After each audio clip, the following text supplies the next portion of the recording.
15th from Trois-Rivières, Quebec, the WeatherTech OmniFab Dodge, number 47, L.P. Dumoulin.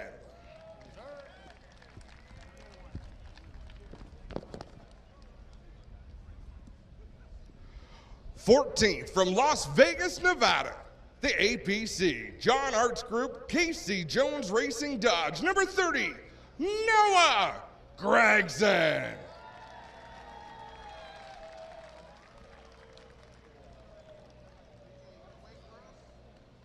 13th from Oka, Quebec, the Evirum Home Hardware Ford, number 24, Thomas Never.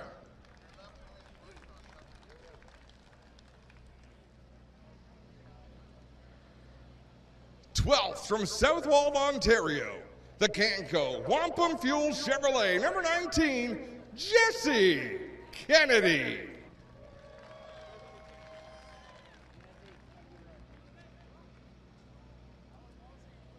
11th from Stayner, Ontario, the APC Auto Parts Leland Industries Sheer Metal Products Chevrolet, number 9, Brandon Watson.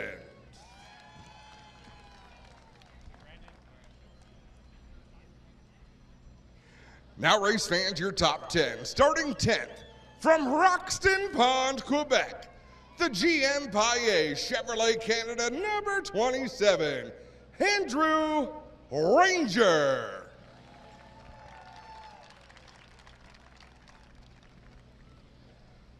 Starting 9th, from Lachenaie, Quebec, the St. Hubert NTN Quick Genetec Chevrolet, number 18, Alex Tagliani.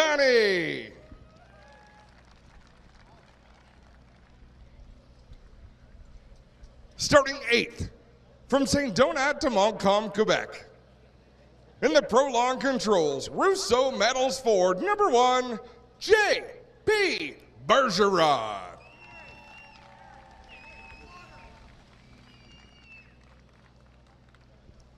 7th, from Bois-Chatel, Quebec, the Group Teej XPN Chevrolet, number 80, Donald Teej.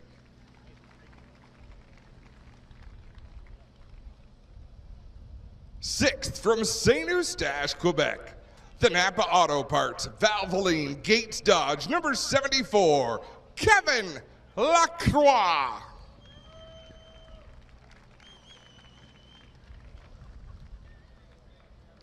And now your top 5, starting 5th, from St. Thomas, Ontario, the Castrol Edge Spark Power CIM Metals Dodge, number 17, DJ Kennington.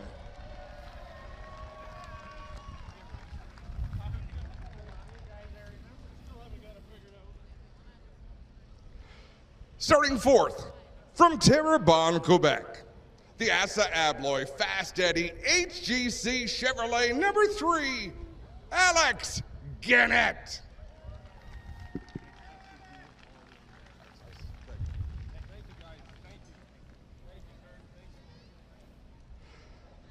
Starting 3rd, from St. Leonard to Aston, Quebec, the GM Paillet Chevrolet Canada, number 96, Marc-Antoine Cameron.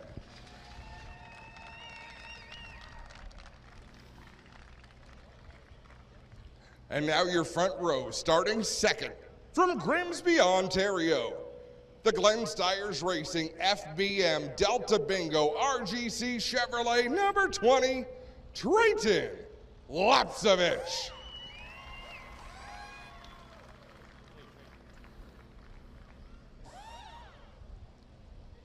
And your pole sitter, from Milverton, Ontario, the APC Pennzoil Dayco Federated Auto Parts Chevrolet, number 22, Kyle Steckley.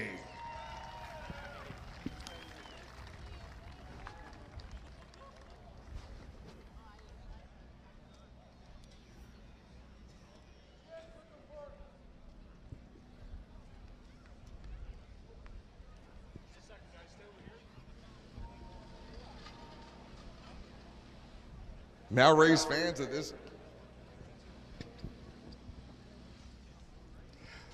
We ask you to please rise and remove your hats as we welcome Motor Racing Outreach Chaplain Tom Kipp. Our Heavenly Father, we thank you so much for the gift of this day. We acknowledge your presence, and we ask your blessing over these 250-lap finale. God, we pray over each team and each driver tonight, praying you bless them with your safety, courage, and a way just to get it done, and get it done in a way just that they can use all their gifts and abilities to showcase their greatness here on the racetrack tonight. We look to these two beautiful flags. We think of two amazing anthems, and we think of two great countries. Two great sets of veterans, two great sets of men and women around the world, at home, fighting for freedom. Lord, we pray for your peace. We pray for your presence. We thank you most of all for the gift of your amazing Son, Jesus. And it's in his name we pray. Amen. And race fans, please remain standing for the national anthems.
Now it is time for these drivers to strap into these race cars and get ready for a grueling race.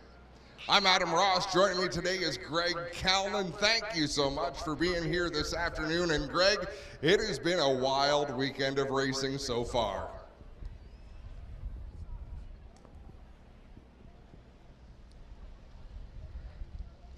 As these drivers start to get their safety gear on, get strapped in, merely by taking the green flag today, Trayton Lapcevich becomes the 2023 NASCAR Pinty Series champion, just like his older brother Caden did years ago. So without having to points race for anyone here last night, we watched Kyle Steckley win the APC Late Model Championship, and he had a game plan going in. The plan had nothing to do with winning that race last night. He had to keep Joe Lawrence in his sights and the other two contenders in the championship. As long as he had a solid run, he knew he had them beat. So Steckley was happy with where he finished, won the championship. The difference today, Trayton has it locked up. Marc-Antoine Cambran is solidly in second. Today is all about winning this race. And there are 22 drivers on the track who have nothing in mind but standing in victory lane by the end of today. The Jostens Rookie of the Year is Thomas Neveu. That has been settled. The yellow stripe on the back of that Evirum number 24, it's going to be peeled off at the end of tonight. He'd love to put an exclamation mark on his season and find victory lane. Some notable drivers without a victory this year. How about DJ Kennington from St. Thomas, Ontario? The only driver to compete in all 10 races held here at Delaware Speedway in the NASCAR Pinty Series. He has finished on the lead lap every race. He has won 5 of the 10 races he's competed in. Who'd like to see DJ Kennington take one home this afternoon?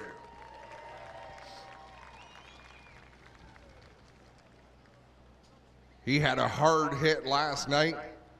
Big fireball. You can still see the marks on the ground from the oil dry just halfway between the start-finish line and turn number 1 where that car came to rest. It was not his night, but he knows how to navigate these extra distance races. Noah Gregson. Great to see him come north and come and play with us with some help from APC Auto Parts Centers, Rosati. Lots of partners on that race car. He'll start midway through the pack, but anything can happen. There will be a 3-minute break at the midway point of this event for teams to come down, take on fuel, take on tires. So all of the passing that's going to happen today is going to have to happen on the racetrack. Let's talk about other drivers who have yet to visit victory lane that we would expect to be out there contending for wins. Andrew Ranger in the 27, LP Dumoulin in the 47, Alex Gannett in the 3. He's got a great starting spot. Who thinks Kyle Steckley could get his first win today? He's starting on the pole. Now, Greg, have we got you with us? I'm here, buddy.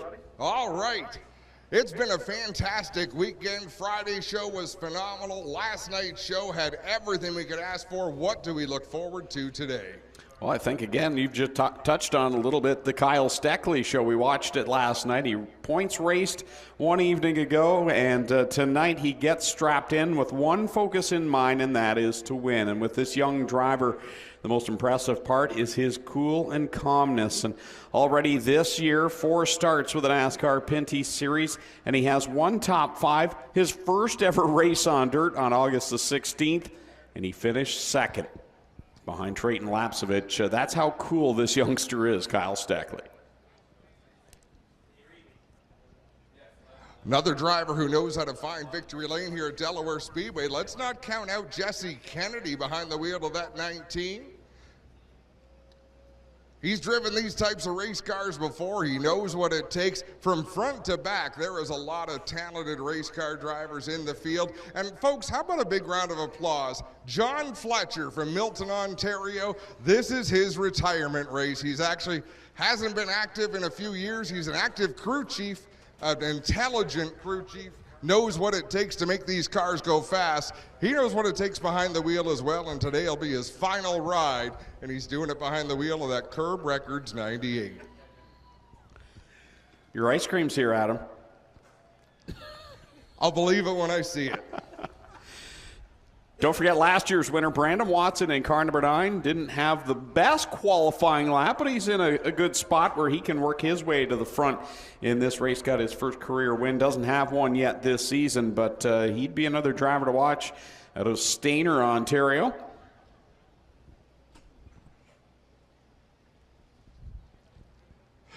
It is time to get things underway, folks, with the most famous words in motorsports. Join me in welcoming Colby Butler, Jeremy Boucher, Lindsey Boucher, Addison Green, Max Boucher, Jake Boucher, Jackson Green, and Brooke Boucher.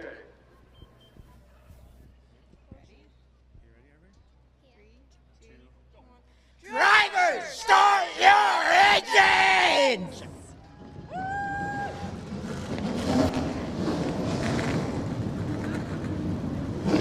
That's That's the way to get it started. These cars will fire up and get set, ready to go. The final race of the 2023 NASCAR Pinty Series. 13 races across this beautiful country, and it all comes down to this one here tonight, the Pinty's Fall Brawl. Overcast skies here for those tuned in on the live stream, but there is no weather in the area. It's been a phenomenal weekend here at Delaware Speedway, this half-mile track. Things happen fast. Fast speeds, and when the accidents occur like we saw last night, things happen big. DJ Kennington went up in a fireball last night. This front straightaway looks wide, but when cars start spinning sideways, it closes up tight and everything funnels in. And things can shake up and change here tonight. Now, obviously, with Trayton Lapcevich just needing to take the green flag to cap off the championship, he'll be able to breathe a sigh of relief, but there's other positions throughout the standings coming into tonight's race that are up for grabs. So that could all change here tonight. You've got drivers that want to add to their stats, add to the victory totals like Trayton and Marc-Antoine Cameron, Alex Tagliani and Kevin Lacroix, but there's others. How about LP Dumoulin? Starts up in that WeatherTech Dodge. He comes in 4th place in points, but without a win. He's the only driver in the top 5 without a victory here in 2023. He would like to get it done. As Adam touched on, DJ Kennington, Alex Gannett, Andrew Ranger, other drivers you expect to see in victory lane. Not there yet this season. This is their last attempt to do it here in 2023, and what it does, if you can win tonight, it sets the stage for an excellent offseason. It's like that golf game where you go out, you play horrible for 17 rounds, and on the 18th hole, you birdie it. It brings you back next week, and it makes you feel a whole lot better about how the rest of the holes went. Well, this is a chance here for some teams that maybe didn't like how their season went to end it on a high note and bring them back with a positive feeling looking towards 2024.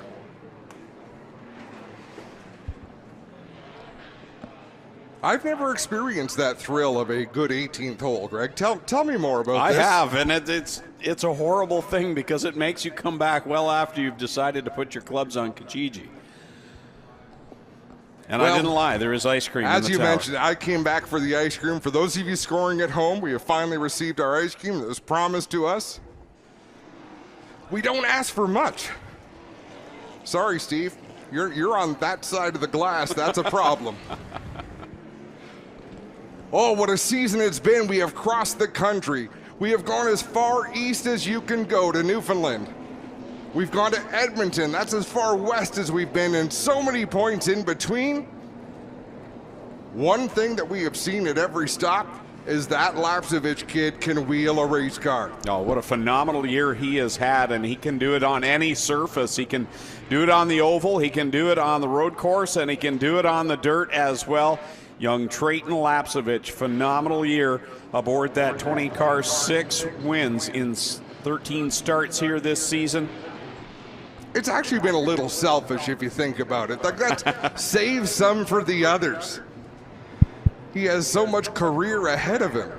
Well, guys, down here on pit road, there's all kinds of craziness going on. All the teams getting ready for the final setup here as they get ready to roll here. As you can see behind me, all teams doing prep, final tire work going on here for the Dumoulin crew, and all kinds of action down here on pit road. Clint, there's trouble. Andrew Ranger in the 27, the driver who has invented new ways this year to fall out of races.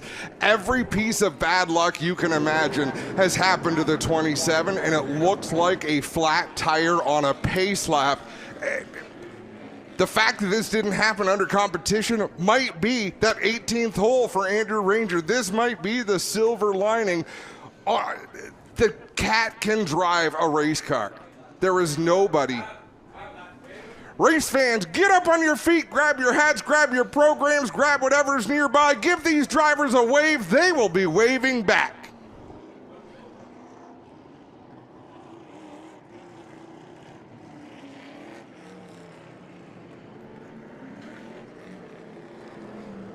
We welcome Matt Lake back to the flag stand, a place he has stood many, many nights before. But what we were saying beforehand is Amber Balkan also makes a stop down pit road. There is not a better race car driver in Canada than Andrew Ranger. There are people who are maybe as good, and we have them in this field, but nobody deserves the kind of luck he has experienced this year. I was shocked coming into tonight, 10th place in the standings, no wins yet for Andrew Ranger. The Pinty's Fall Brawl about to get underway. Kyle Steckley on the pole in the 22. Trayton Lapsevich on the outside. Green flag in the air from Matt Lake, and we are underway. Kyle Steckley gets that jump off the drop of the green flag, pulls ahead of Trayton Lapsevich in the 20. They're stacked up 2 by 2 behind Marc-Antoine Cameron. Now they'll make it 3 wide off the 4th corner. Kevin Lacroix rolling the outside, but DJ Kennington sniffed opportunity on the bottom. Remember, Gannett and Kennington are tight in the points battle.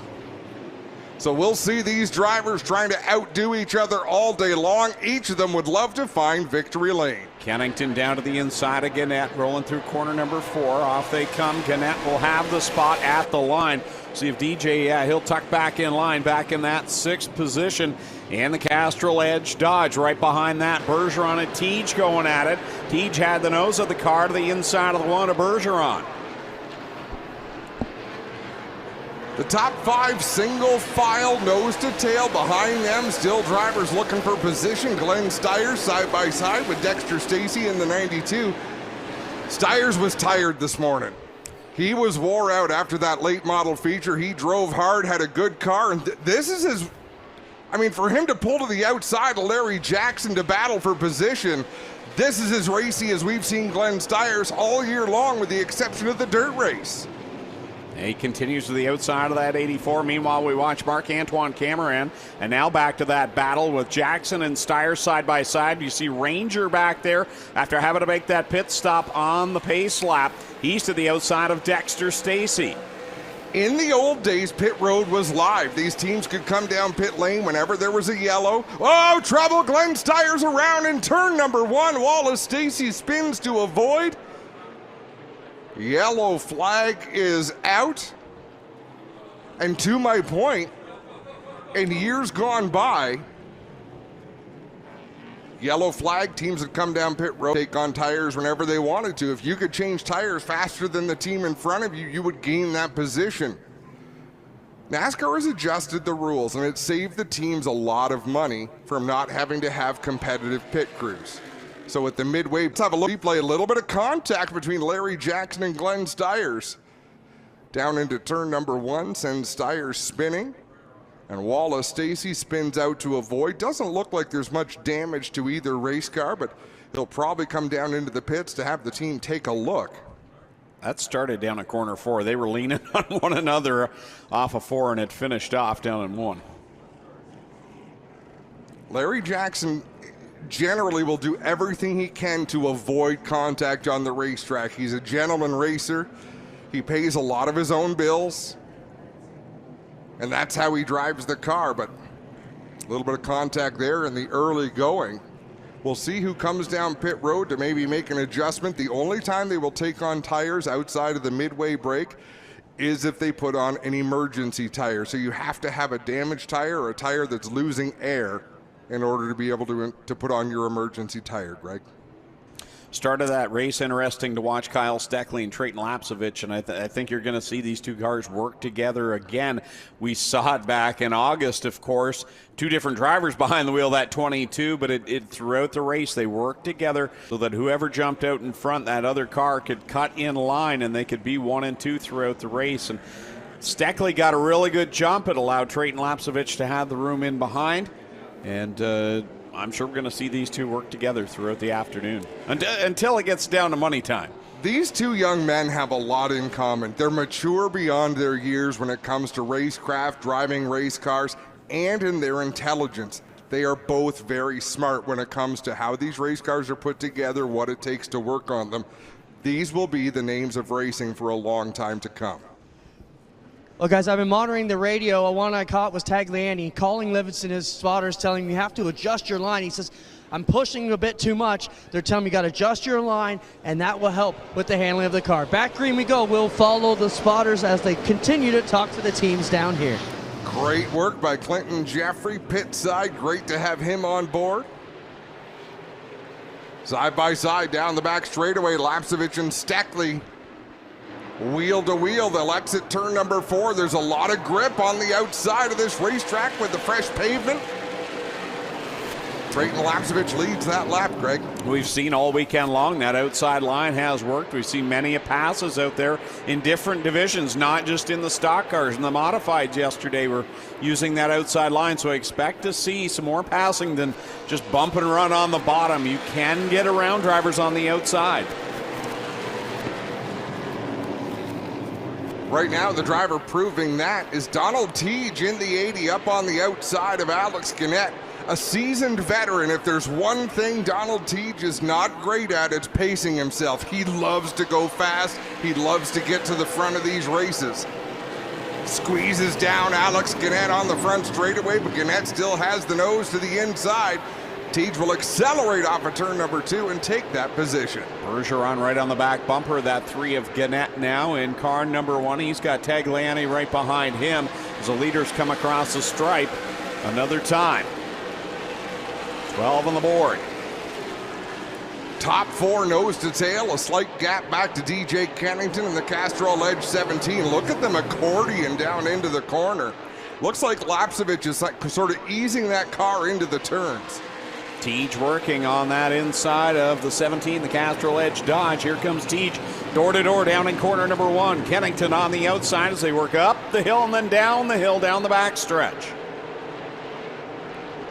Side by side, they continue to battle through 3 and 4. Donald Teague pushing up the racetrack, then he holds the car down, scrubs off a little bit of speed. You can still see the General Tire logos on the right side of the Teague number 80 have disappeared. He'll move into that 5th spot, moves ahead of DJ Kennington, looking to reel in the top 4 breakaway that we have with Lapcevich, Steckley, Lacroix, and Cameron. Even deeper in the field, things have settled down slightly. Looking at Andrew Ranger in the GM Paillet 27. He's right behind Noah Gregson and Dexter Stacy.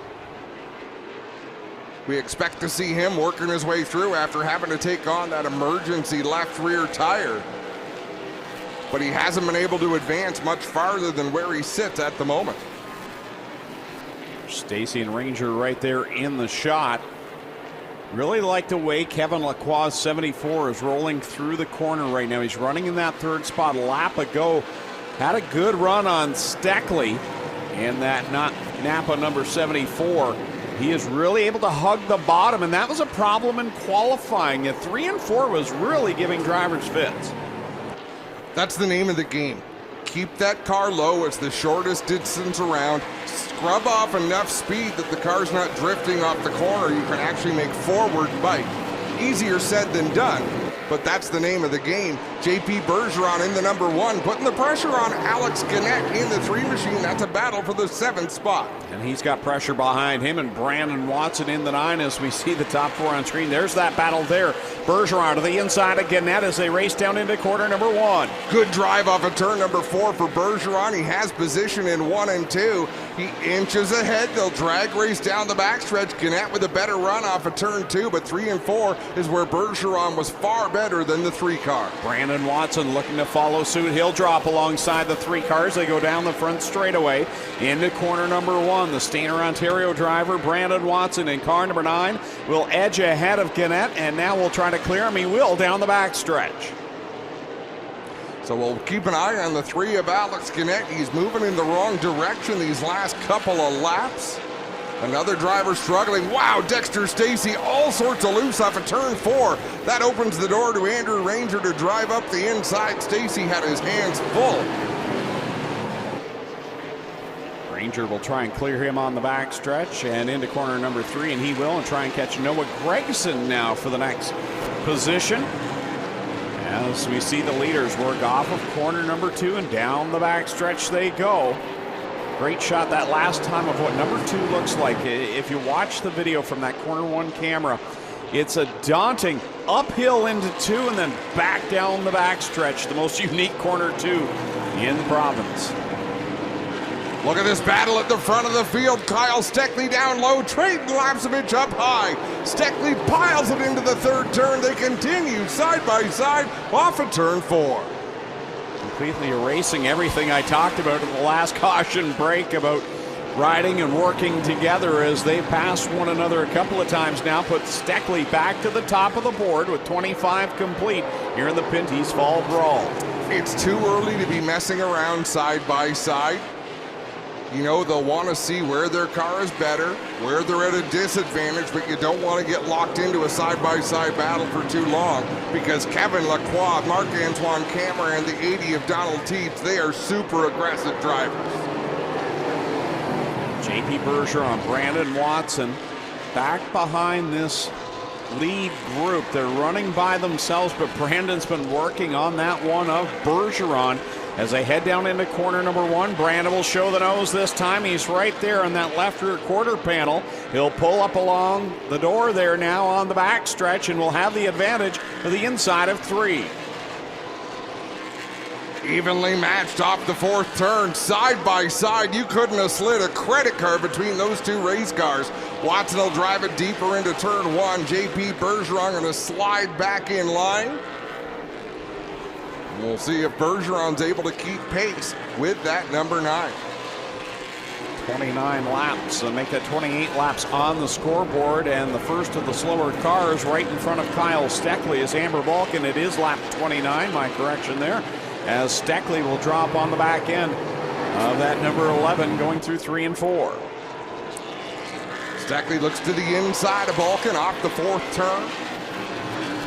Remember, Balkan said she wants enough funding to be able to go ARCA racing, but her biggest goal is just to remain behind the wheel and race full time.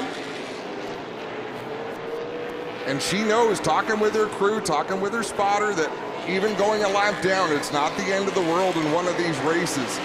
Generally, cautions breed cautions, and they will get the opportunity to get back on the lead lap. You've just got to keep the corners on the race car. Great addition to have her here with the NASCAR Pinty Series. She'd be a great addition full time, and that's a driver that knows how to work the social media, just being a brand in her own.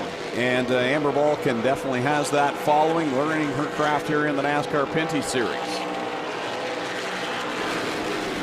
Front of the field, Kyle Steckley about 10 car lengths out in front of Trayton Lapsevich. Closing in on the wall is Stacy number 66 deeper in the field. Andrew Ranger to the inside of LP Dumoulin. Move that 27 up one more spot. Ranger into the 12th position. But a rally here from the problems on that opening pace lap to have to change that tire. So Andrew Ranger trying to turn the fortunes of his season around as the leader has crossed the stripe another time. 34 on the board, 216 to go here in the Pinty's Fall Brawl.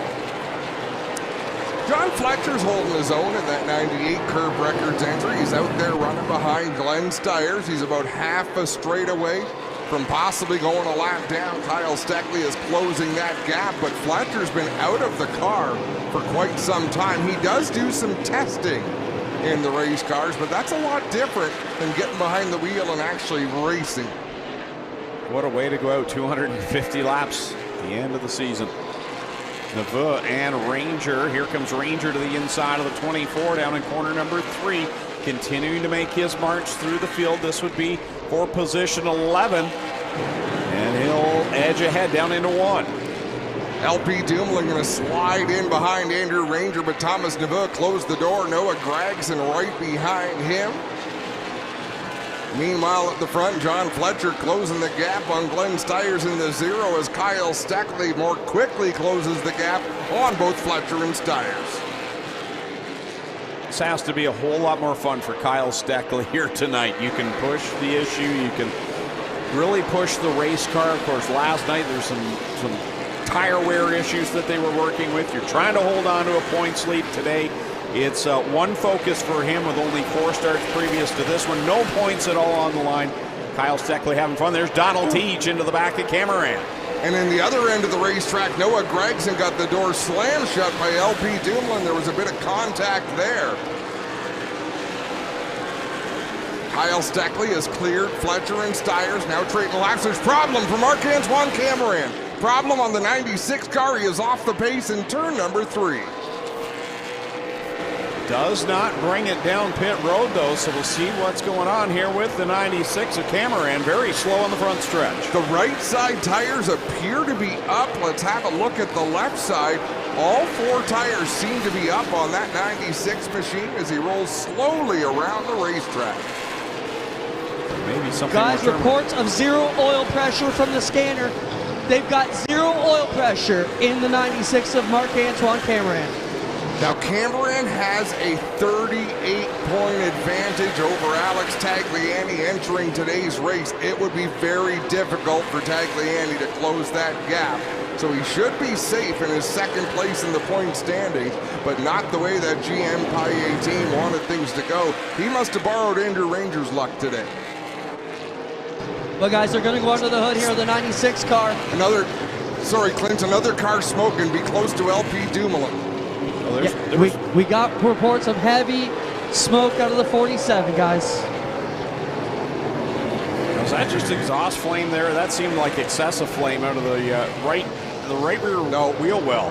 That's a rear end going. I'll bet you one of the caps on one of the rear hubs has popped off, and he's putting rear end fluid out on the racetrack because he's sliding in it right now. Clint, does it smell like rear end grease down there? I cannot smell anything like that, but one thing we do have is confirmation from the Cameron pit. It was the oil pump belt. So the pulley belt that runs the oil pump has come off here on the 96. LP Dumoulin being shown the black flag by Mike Charret. He is down out of the groove. Sorry to cut you off there, Clinton. No problem. We're headed down to LP's pit. He'll bring it down into pit lane off of corner number 3, coasting that one around. So a couple of our top competitors in the top 5 of the points having issues here before we even get to lap 50 of 250. LP Dumoulin was 3 points behind Alex Tagliani, and really Tagliani does not run particularly well here at Delaware Speedway, so it looked good for LP Dumoulin. Now Kevin Lacroix and DJ Kennington could leapfrog that 47 machine. Guys, LP Dumoulin here on pit road. The crew taking off the left rear. Could be something in the rear end, like you said, out. Now they're having problems even getting this left rear off.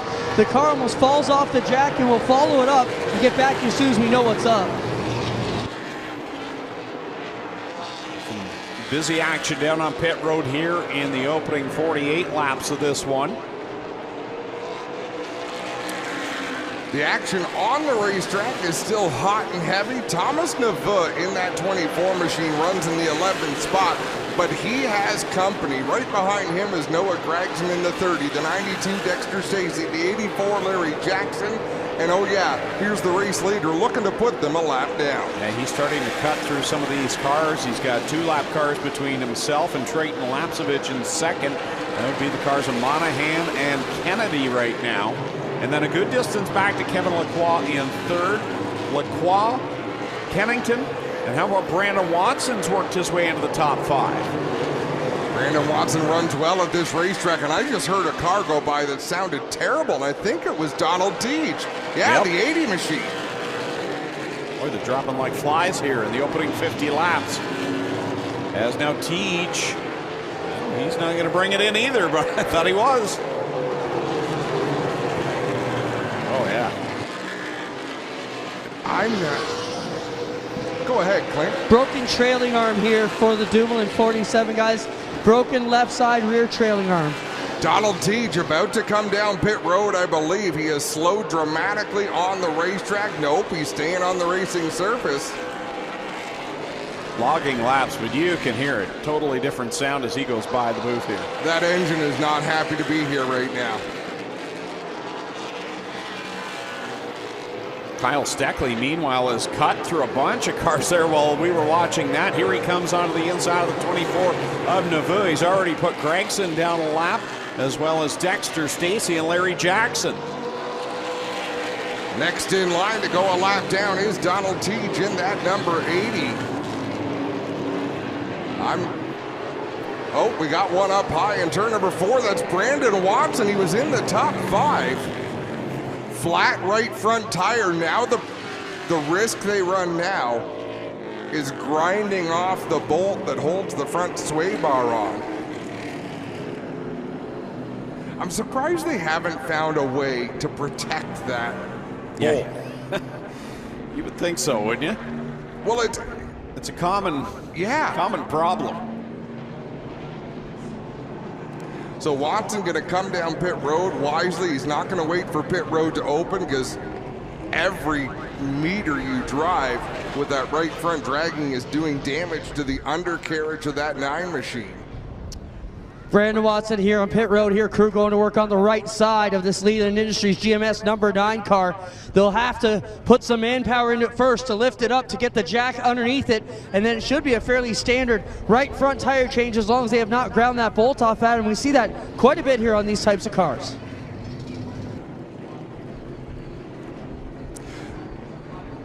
These crews are always ready to go to work, but they're just not equipped for super fast pit stops like they would be.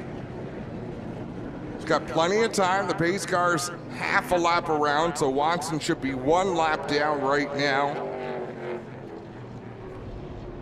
Running in the 11th spot. Kyle Steckley lapped everybody up to the 12th place car, Noah Gregson, as Brandon Watson returns to the racetrack. See Donald Teach come in, as well as Dexter Stacy this time, and that 80 of Teach, that car sounded something awful the last 5-6 laps before the caution, so they'll definitely go under the hood in the 80. See Jesse Kennedy went a lap down. He'll come in as well and raise the hood on the Canco number 19. Dexter Stacy, they're working under the right rear of that number 92. And he'll pull away, so shorter stop there for Dexter Stacy. And now Teach getting the hood pins put back on. See if that will sound a little better this time. Yeah, Clint, have a listen. I mean, it could be a plug wire came off. That'll make an engine sound pretty nasty. Now, did he end up losing the lap? I know it was close to the caution. He's showing on the lead lap.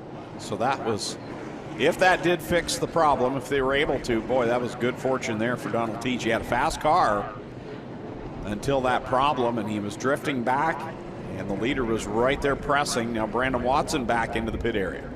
For those of you watching on the stream, we're going to take a quick break here from Delaware Speedway.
Welcome back to Delaware Speedway. Jesse Kennedy coming down pit lane in that number 19. The crew is ready. Hood pins come off. They'll have a look under the hood of that 19 Canco machine.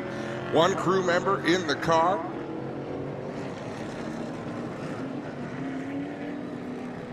Talking to Jesse before the race, if you were here last night, he was involved in that scary crash on the front stretch where DJ Kennington went up in flames. He said his spotter came on to check up, and he was already in the wreck. He talked to his spotter and his crew chief. He said, no, I said, check up, check up, check. He said, no, you didn't. It was faster than that. I didn't have time. He talked to DJ Kennington. DJ said, I didn't even get notice. I was already in it. That happened fast. We never did see what DJ hit exactly, whatever it is. He hit a ton. He didn't know. Well, they both think they hit Tom Gibbons, the 10 car. But one of them we think might be mistaken. And DJ wasn't sure beyond that. Doubling up for the restart. 61 laps are complete here in the Pinty's Fall Brawl.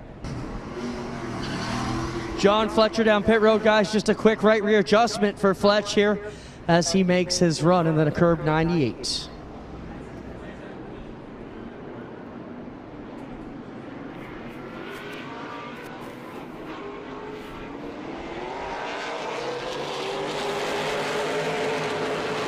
Green flag back out. Gentlemen's agreement in effect down into turn number 1. Kyle Steckley pulls down in front of Trayton Lapsevich. DJ Kennington third. Trevor Monahan up towards the wall in turn number 2. I believe he was able to avoid contact, but he definitely had to check up. Steckley will lead the lap with Trayton Lapsevich in tow. DJ Kennington right now riding in that 3rd position. You got to go back. Trouble, turn number 2. Trevor Monahan goes up and around. Sits sideways on the track in front of John Fletcher and slowly gets that car rolling in the 2nd turn. Keeps us under the green flag. And I was about to say that battle between Bergeron and Ranger, a good one. Bergeron will clear the 27 now. JP Bergeron racing with a lot of confidence today. It's impressive to watch him out there battling. Up in the front, DJ Kennington maybe starting to flex his muscle, putting the pressure on Trayton Lapsevich in the 20. Trevor Monahan slow off the pace in turn number 3. I believe he will head for pit road, but I've been wrong twice so far. They like to throw the decoy there. 66 on the board. Kyle Steckley able to pull away a little bit from Trayton Lapsevich again, setting a torrid pace to this one. So Donald Teach, whatever the problem was, they fixed that. That car's back up to full song. He stayed on the lead lap. It had to be a plug wire or something of that nature. And for him to keep driving that car as sour as it sounded, he's got enough experience to be able to know what that feels like. And know that he's not going to blow an engine. Maybe. There you see DJ Kennington and Kevin Lacroix down through 1 and 2. How many laps over the years has DJ Kennington run at this track in different cars? The wily veteran. Well, the answer in this series is all of them. He has never failed to finish on the lead lap in all 10 of his races here. Just in this series. Right. Former track champion here at Delaware Speedway many moons ago. JP Bergeron now working on the back end of Alex Tagliani, looking for position number 6. Looking for a good run off of corner number 2, down into 3 this time. Tagliani will keep him at bay, though.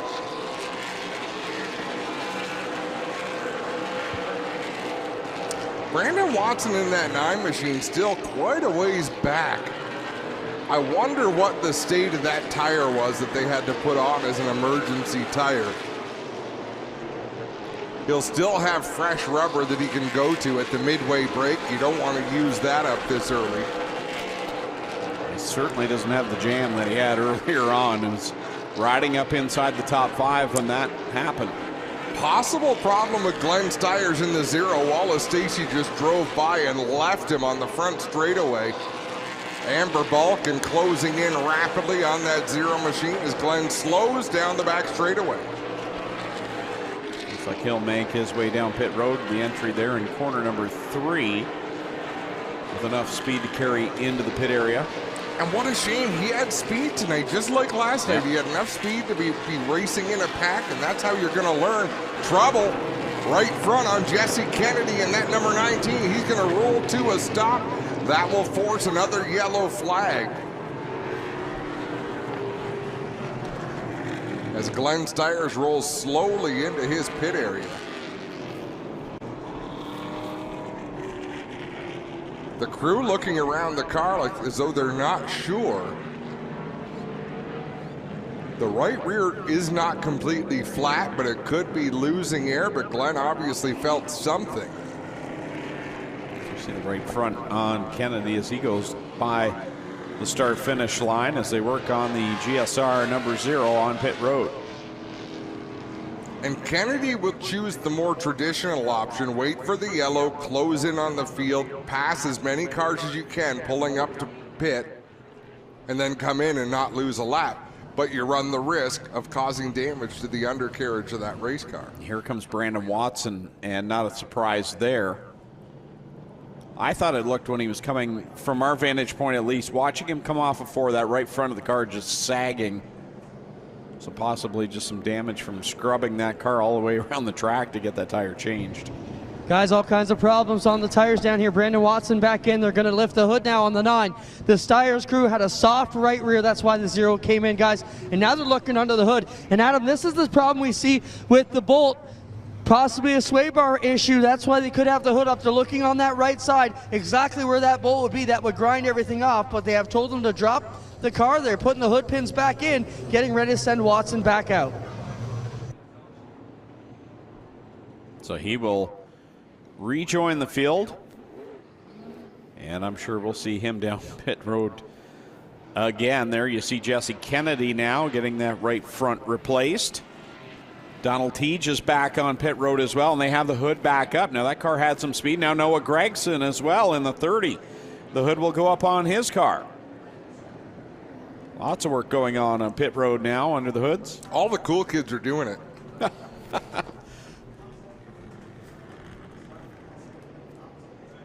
So they continue. Wow, big adjustment going into the front end of that 30 machine. Yeah.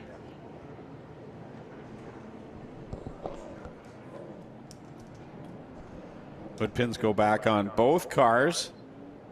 Teach ready to pull away. And he will. Gregson rolls away.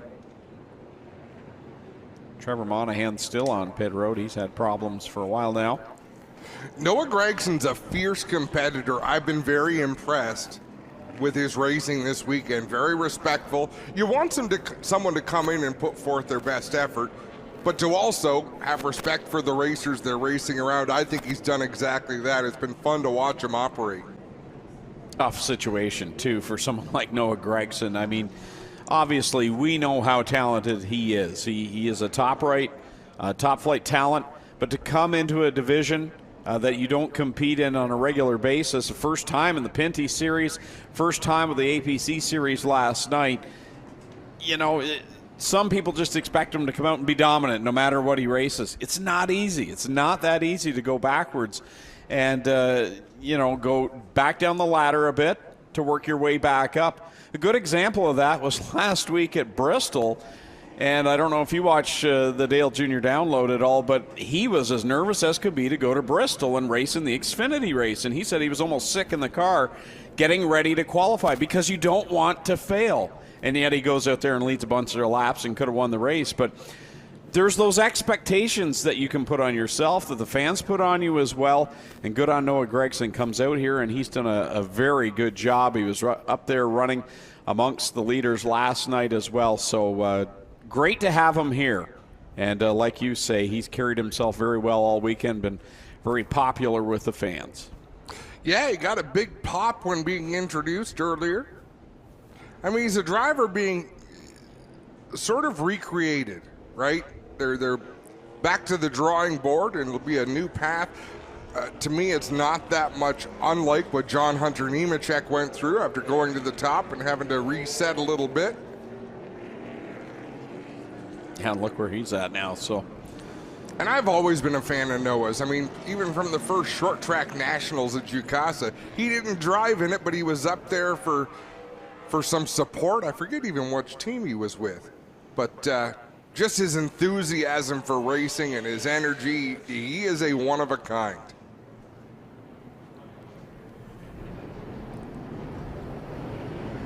Yeah, if you don't like vanilla drivers, then you'll like Noah Gragson. Everything is about ice cream with you. 100%, bud. Steckley again will jump out to the lead. Here's Lacroix now to the outside of Lapsovich as they roll through corner number 2, and down the back stretch they go. Kevin Lacroix with position on the outside. He'll try to keep Lapsovich pinned down low as they work through turn number 4, side by side for the second spot. Good battle right behind DJ Kennington as well. You got Gannett on the bottom of Tagliani. Side by side is Bergeron and Ranger. Great racing throughout the pack right now as Lapsovich will pull ahead of Lacroix down in 3. Now he opens up the bottom. These drivers racing hard for position right now. All behind race leader Kyle Steckley. Now the top 3 are nose to tail, except Lacroix again looks to the inside of a turn number 4. Just not enough speed off the corner to really get his nose to the inside. It's Rayton Lapsovich. So right now it's Steckley, Lapsovich, Lacroix, Kennington, and Gannett in the top 5. Then it's Bergeron, Ranger, Teague, Tagliani, and Naveau the top 10, with Gregson in that 11th spot. He's all over the back end of Naveau in the 24.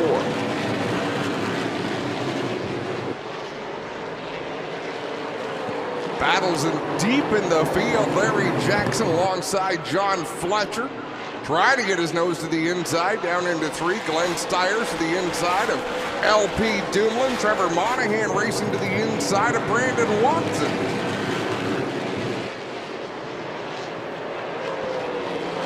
You see Lacroix and Kennington. That's the fight for the 3rd position. Then you go a little bit behind that. It's Gannett and the one of Bergeron. And then Ranger and Teague. Teague looking down to the inside of that 80 car. They'll go door to door through corner number 2. Up off the corner, Teague will take the spot. What a performance by Donald Teague. Having that engine problem, a couple of pit stops, but he's out here making passes. Did he not do this last year? For some reason, had to go to the back, came out and marched his way. He was up there towards the end of the race. This is not unusual behavior for Donald Teague.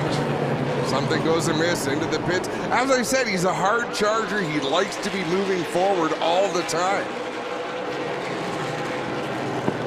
Brandon Watson, update on him, still not able to make any moves up through this field. He's racing right now with Amber Balkan. Dexter Stacy also really pouring the pressure onto the 84 of Larry Jackson side by side. Alex Gannett and JP Bergeron battle down into turn number 1. Donald Teague trying to decide which line he wants to support. I think Bergeron might have the advantage. Work it into corner number 3. Bergeron rolls the top with Gannett on the bottom off the corner. Bergeron has the spot, but Gannett is still right there in that left rear quarter panel. Now pulls up to the door panel as they'll work down the back stretch another time and into corner 3. Whoa, Gannett has a check up there in turn 3. Chain reaction, Donald Teague gets into the back of him. Ranger gets into the back of Teague. Tagliani had enough room between himself and Andrew Ranger to not get in the back, but that's a tight 6-car battle now as JP Bergeron out in front by about 8 car lengths. Teague right there. Oh, sideways goes Gannett a little bit. Had to reel in the back end of that car. Teague back down to the inside in corner number 1. And that's going to give room for Ranger. Well, here comes Gannett back on the outside holding his own. Now Ranger will throw the nose down in there. There's 2 usable grooves here at Delaware Speedway. They went through a repave a couple of years ago, and that outside really has some bite in it. The inside's still the faster way around, but a driver can make that high side work. It's Kyle Steckley continuing to lead in this one, but by no means pulling away like he did on the previous run. where he stretched it on Trayton Lapcevich. Lapcevich right now maybe 10-12 car lengths back in that number 20, and about the same distance back to Kevin Lacroix. Things are fairly settled right now. 95 laps into this race. Leader catching Brandon Watson on the back stretch. He'll pull to the inside of him, so put Steckley past the line of Brandon Watson, this time off of corner number 4. Whoa, Larry Jackson way up out of the groove in 1 and 2. Wallace Stacy now to the inside of that number 84, down into the 3rd turn. Amber Balkin up behind LP Dumoulin in the 47, right up on the back bumper of that WeatherTech Dodge. They're about half a straightaway in front of race leader Kyle Steckley. Battle between Noah Gregson and Thomas Neveu as they work down the front stretch. Trouble! Kyle Steckley's in trouble on the backstretch. To the left. He wiggled that car back and forth a little bit. And I don't know if it was from a flat tire or if he's trying to get fuel to the pickup of that 22.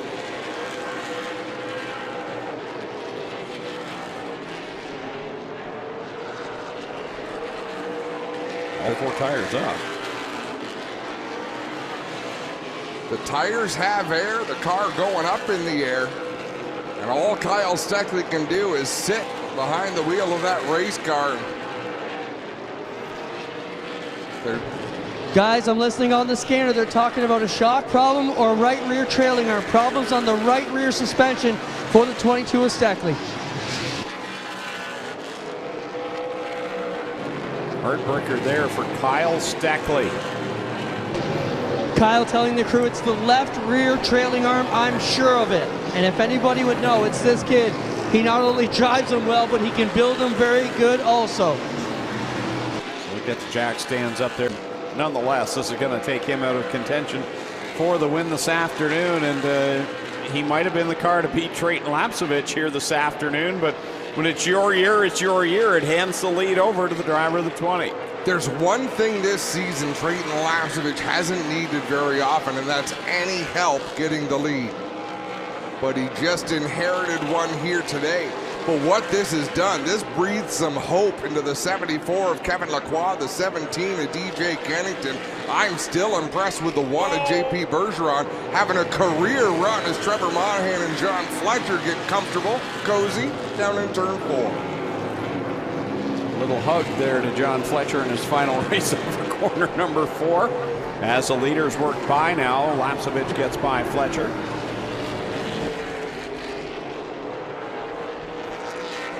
And that's when you get into situations where you're coming up on cars, some are a lap down, some are 2 laps down. It's all about timing and opportunity, hitting that lap traffic at the right time and not getting involved in someone else's skirmish.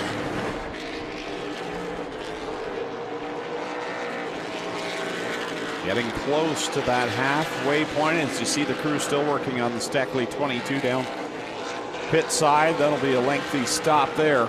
Glenn Steyer's off the pace on the back straightaway in that 0 machine. He is very slow down the backstretch.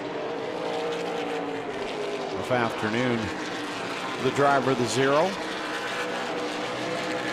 And I can't imagine what is causing him to drive that slowly unless that car is quit and he is just coasting in that 0 machine.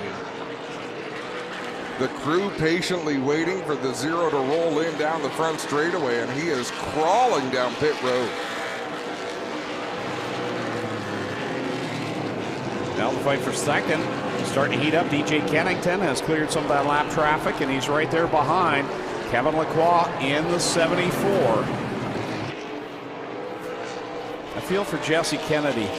That right front, he's experiencing the exact same problem, I think, as Brandon Watson when they had that right front flat. Some damage has been done to the right front. You watch that 19, he is just, yeah, the nose of it's just leaning over. And what that sway bar does, the harder you lean over on the right front, the sway bar basically lifts up on the right front, pushes down on the left front to try to equalize the load as much as it can across the front end.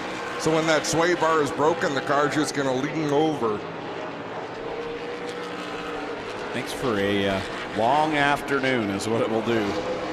The guys, Glenn Steyer's taking the equipment off down here. The gloves are off. The window net is down. He's got problems with the transmission. Glenn is out of this event. Boy, oh boy, it's been a tough one today. A lot of teams experiencing mechanical failure here this afternoon. One driver who is not, and he hasn't all season long. Trayton Lapcevich could have a 7-win season, a 50% win percentage here in 2023.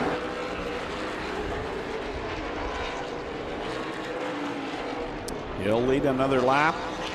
Lap number 113 goes up on the scoreboard. So we're just 12 laps away from this halfway point. As he has lapped Larry Jackson, still has a good advantage over Kevin Lacroix. And DJ Kennington has not been able to get up there to the back end of the Napa Dodge. I think this break will be a welcome 3-minute rest for some of these drivers. There's been a lot of traffic, a lot of action. Donald Teach picking up the 3rd spot, but no, 4th spot. Scoreboard is mistaken. The 20 of Trayton Lapcevich out in front. 2nd is the 74 of Kevin Lacroix. 3rd is the 17, DJ Kennington. The scoreboard seems to be rotating through a scoreboard and then time. Scoreboard, I don't know what it's doing. I'll go back to my corner. You see Brandon Watson going down another lap as Trayton Lapcevich will sail by him down the back stretch. 2-lap cars between he and Lacroix. Lacroix has Kennington on his back bumper, and then a lap car of Trevor Monahan a good way back to Donald Teach right now in the 4th spot. Hard to believe with all the up and down that he's had here in the early going. Up in 4th, and how about Bergeron in the 5th position? A feel-good story there, having a solid outing in car number 1, driving that Ford Fusion. Success in the final race of a season can invigorate a team and really set it up for success the following season. It's amazing what that momentum can do through an off-season. Continue to watch Lacroix and Kennington. As at this point, you got to think those drivers, they see Trayton Lapcevich, no need to force anything right now. He's in front of them. They're logging laps. We're not to the halfway point just yet. Content to ride where they are.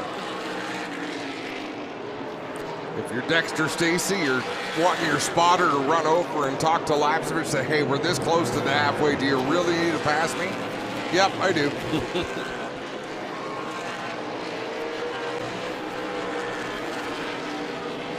So just 5 laps away. Make it 4 laps away now from the halfway point. And gotta say, there's a couple of drivers who, good example of how the mental game can get you out early. Look at Andrew Ranger, pace lap, flat tire. And then we've documented Donald Teach has been in the pits numerous times. And mentally, you can get out of this race in your mind. Look at where they're at now, coming to the halfway point, 4th and 6th. You're absolutely right. I mean, that's the mark of a champion, really. So John Fletcher last time out of turn 2 got that 98 car really loose. Further ahead, Thomas DeVoe putting the pressure on Amber Bulk, and he just got himself squirrely in the 2nd turn in that Eviram number 24, our Jostens Rookie of the Year for 2023.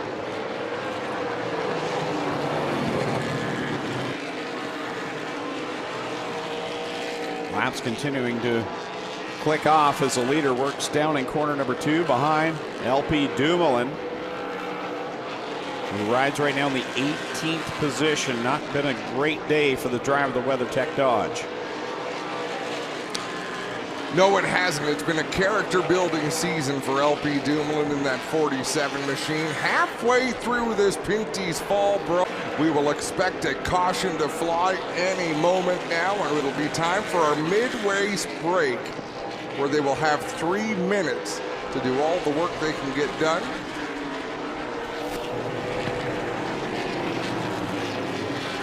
Lapsevich will send it down through 1 and 2 another time.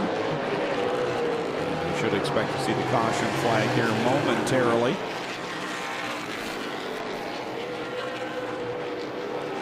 The yellow flag is called by Sharpie, the race director. Process will be the same as it has been. They will gather the field. They will let the free pass car around the pace car. They will pull up, the free pass car will pull up to the back of the field. Then they'll bring the field down pit road.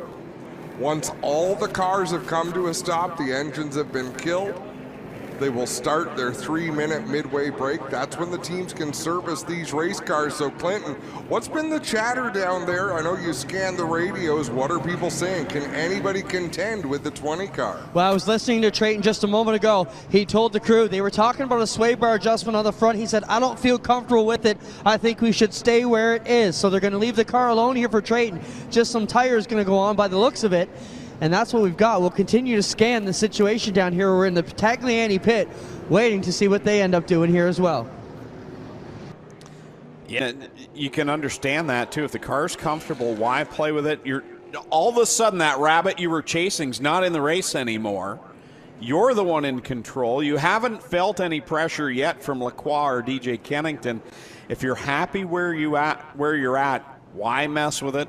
Why put yourself in a situation where you're scrambling here in the back half of this race?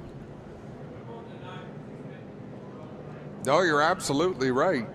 As Brandon Watson rolls down pit lane, the crew going to pop some hood pins. It must have been serious if he comes down before pit road is open for the midway break.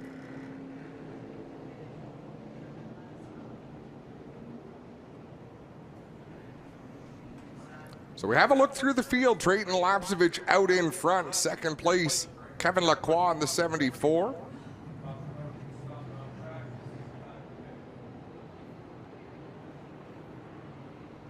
There goes the scoreboard again.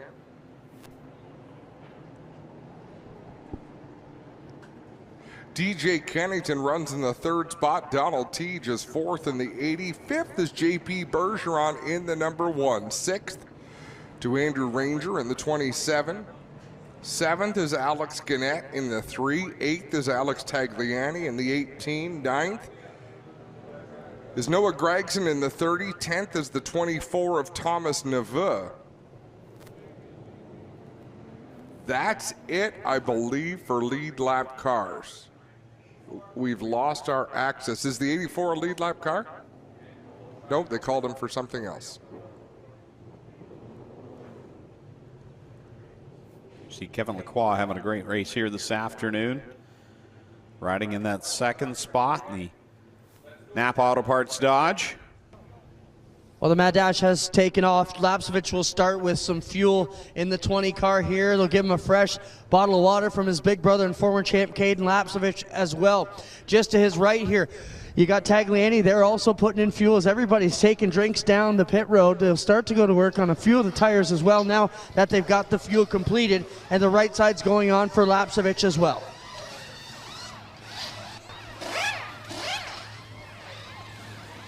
I just kind of like the Clinton's microphones open and we can hear the sound of the air guns. And I was enjoying that.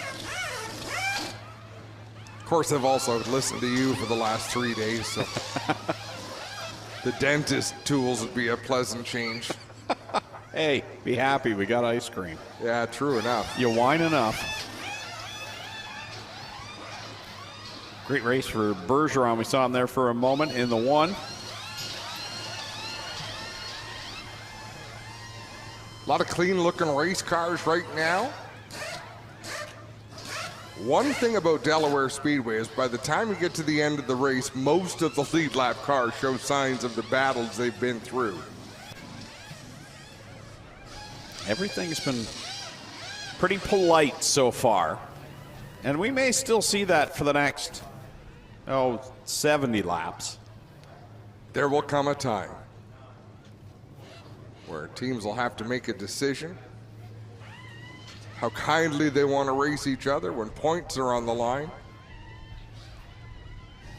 What a ratchet strap. Red Green crawls under the 47 of LP Dumoulin. Did they make a stop at IKEA? But bungee cords, ratchet straps, and duct tape. And a little bit of positive energy. You say duct tape, right as Don Thompson Jr. grabs some duct tape, and he'll go to work on the nose of the quad car here. And it looks like they're going to tape up the nose a bit, maybe get some more downforce, so the car is obviously cool enough that they're putting tape on the rad here at the break point, guys. And really, it's not as much an aerodynamic thing, Clint. They do that in Cup Series cars because the aero flow over it better. It might be wanting the engine to run a little warmer. There is an optimal temperature for these engines to run, and if he's not quite as warm as they want it to be, Don Thompson will squeeze every bit of speed out of one of these race cars, the crew chief for Lacroix. Well, the other thing we want to mention, we talked as we were covering the race last night here with the APC series, Kyle Steckley was told to turn off his brake fans because he'd be cooling his brakes too much, that they started to grab on him a little bit. So we'll try and get in here with Donnie in a second once they roll these cars back. And you don't want to get in his way when they're doing the business, but we'll try and get a word with him when we have a chance. You're absolutely right there.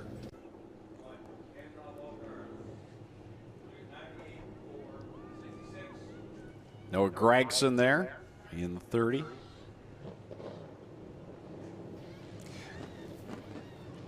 Don't want to give away any spoilers, but if you've got Denver as the defense, Denver in the defense in your NFL pool, you're having a bad week.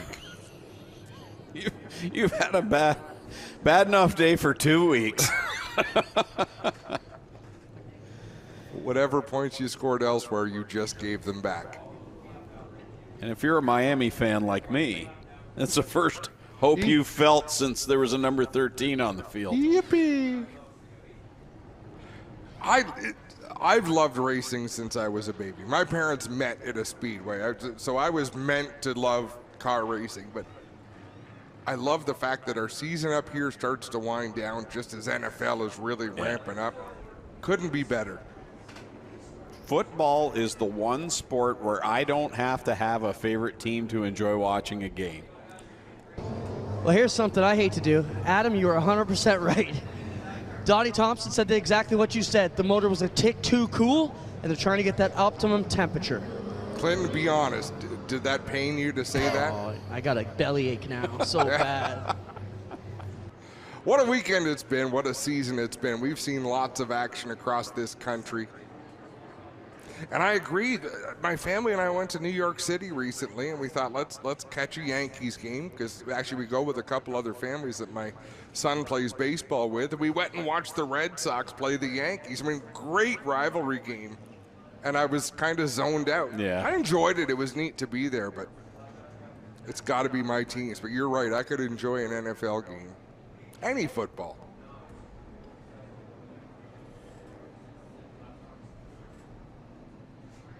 Cars making their way back out onto the racing surface. How does a dude from Brantford become a Miami Dolphins fan? Well, funny enough, my father was a Browns fan, which, regionally kind of makes sense. Cleveland's not too far. But I couldn't do it. And as I was growing up, I just admired Dan Marino in specific. I just really liked Dan Marino, the way he played, how fast he threw the ball. So I picked him on my own and had no success. So one Super Bowl appearance, and that was it. I had some help in the matter. I believe it was 1981, and for Christmas, my brother and I both got football jerseys. He got Tony Dorsett, and I got Earl Campbell. He loved the Cowboys, and I loved the Houston Oilers. Oh. One of us got a better deal. I was going to say. But I'm a proud non-Cowboys fan. Enough about that. Let's talk some car racing. Steyer's number 0 being pushed back to the garage area. You know what? Difficult weekend for Glenn Steyer's, but hopefully he leaves today with some confidence. He raced well early in the going. Same with last night. He had some good laps out there, and they're trending in the right direction. I thought he looked good Friday night, too, in the Super Stock. He had some quick laps there as well. Brandon Watson headed to the infield. I tried to get an interview, said I got to go find some parts. So we'll try and get up with him in a minute.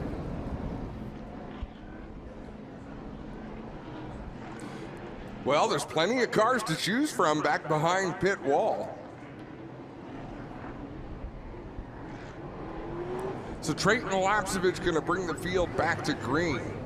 Kevin Lacroix got that win at CTMP, and he said how important it was to get that victory this year.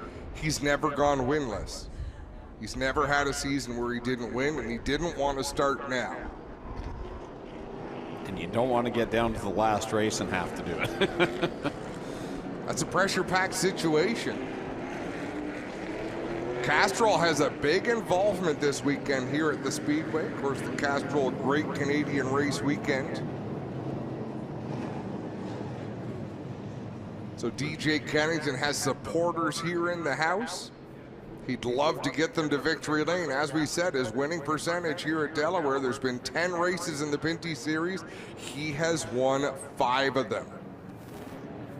New battle scars showing up. See Bergeron's got the left front of that nose taped up. Pace car off.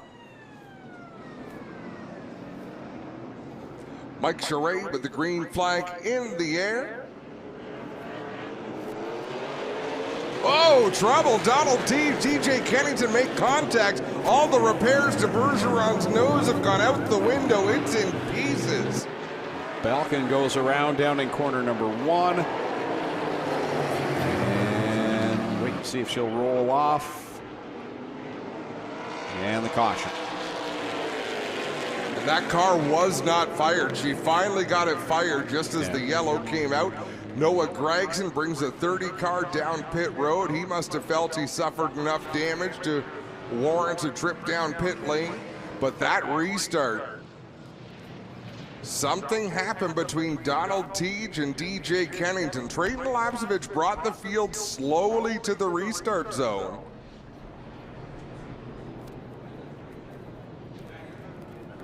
Amber Balkin brings the 11 car down. Let's have a look at this replay. Watch the second row. I think they touched wheels. When you rub side to side in these cars, if the tires grab, it'll yank the steering wheel right out of your hands. Let's see if we can see the hands of these drivers.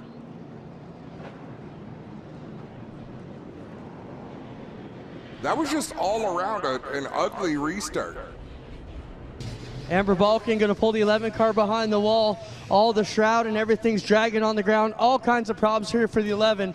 And it makes horrible noises as they drag it back across the pavement.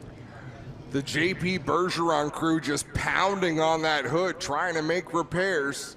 We brag about this all the time. There is no aerodynamic advantages or disadvantages in the NASCAR P Series. These fiberglass bodies are about as aerodynamic as a shoebox, so they can sustain a lot of damage. Sometimes there's pieces of the body that get ripped off and actually become a performance improvement. See the damage on the back end of Teja's car. Hard to tell. That last time I watched the replay, did Ranger get into the back of Teja at all to start that chain reaction? Well, if he didn't to start it, he did when they both got real squirrely. I don't know if we're able to see it one more time. That last angle, let's have one more look. Now watch Ranger up behind here. He's so close, it's hard to tell from that angle if. It's as though he maybe wasn't close enough, but. Free pass goes to Dexter Stacy in the 92. A fortunate break there. Let's have another look. We didn't see anybody really get jacked up. Just bump, bump, bump, bump. I think it was the one of Bergeron that, like, after it was all going on, caused the one that got damage. him to cause the damage. Yeah.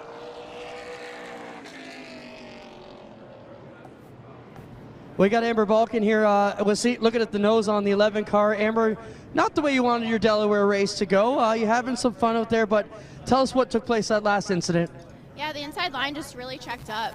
I don't know, I wasn't the only one with front nose damage, so yeah, I guess they just didn't go. And when you're back there, you can't see what's going on. You're just trusting that people are going ahead of you, but it's a bummer because we just made adjustments. I was really excited to see what those adjustments were going to do. I was really getting in the groove of things, and passing a couple cars, so I was excited to get back out there. But super thankful for Brimstone Games and Glenn McLeod and Son for putting this deal together for me with DJ Kennington. Obviously not how I wanted it to go. I had a lot of fun the first 125 laps. I just wish I could have done 125 more.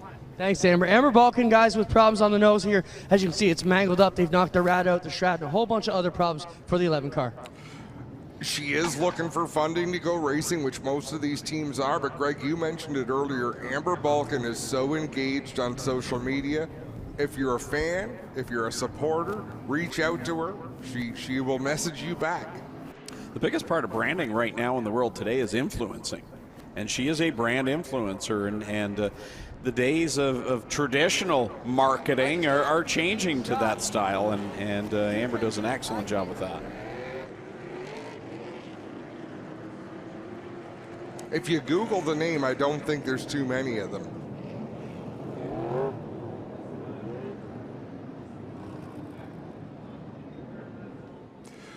Well, let's do this again. Trayton Lapsevich in the 20. So here's the deal with starts and restarts. It doesn't matter how fast or slow the leader comes to the restart zone.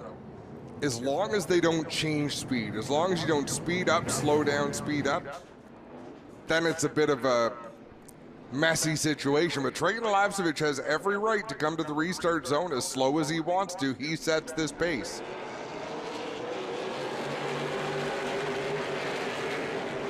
Better start this time as they head down to 1 and 2. Lapsevich will edge ahead of Kevin Lacroix side by side for third. Down the back straightaway, DJ Kennington on the inside. Donald Teege up high. The two of them just made significant contact on that restart, but they're minding their manners here. As Teege with a good run down the front straightaway, not quite able to clear. Now he'll clear the 17 at Kennington. Into that third spot, oh, here comes Lacroix now down to the inside of corner number 3 of Trayton Lapsevich. Lapsevich goes up the hill just a little bit. Off the corner, Lapsevich will lead the lap, but Kevin Lacroix starting to get antsy now in the back half of this race. If he has the speed, he will use it. Kevin Lacroix, car length off the back end of Trayton Lapsevich. Down into the third turn. He's definitely driving it deeper into the third turn than Lapsevich and able to keep the car lower on the track. DJ Kennington had a little sniff down to the inside of the 80 of Teege going down the front stretch. Now he'll really give him a poke in corner number 2. He'll open up the bottom side. Here he comes with the Castrol Edge dodge. Teege will try to keep the 17 down as low as he can, but DJ Kennington knows how to make passes here at Delaware Speedway. He'll take that third spot. Teege now will tuck back in line right behind him. It's side by side between Ranger and Gannett. Put Ranger now inside the top 5. Would have come back for him here this afternoon. Up in front, Trayton Lapsevich still struggling to keep that car down the racetrack in turn number 4. Kevin Lacroix able to get so close to that inside lane underneath the 20, but not fast enough to drive to the bottom. Off they go down the back stretch into corner 3 another time. Lacroix draws up right there on the back bumper of the 20 of Lapsevich. They'll come through corner number 4. Lapsevich will lead another time at the line, but he's got that Napa logo big right now in his rear view mirror. Top 2 with 6 car lengths over the 17 of DJ Kennington as they stroll down the back straightaway into turn number 3.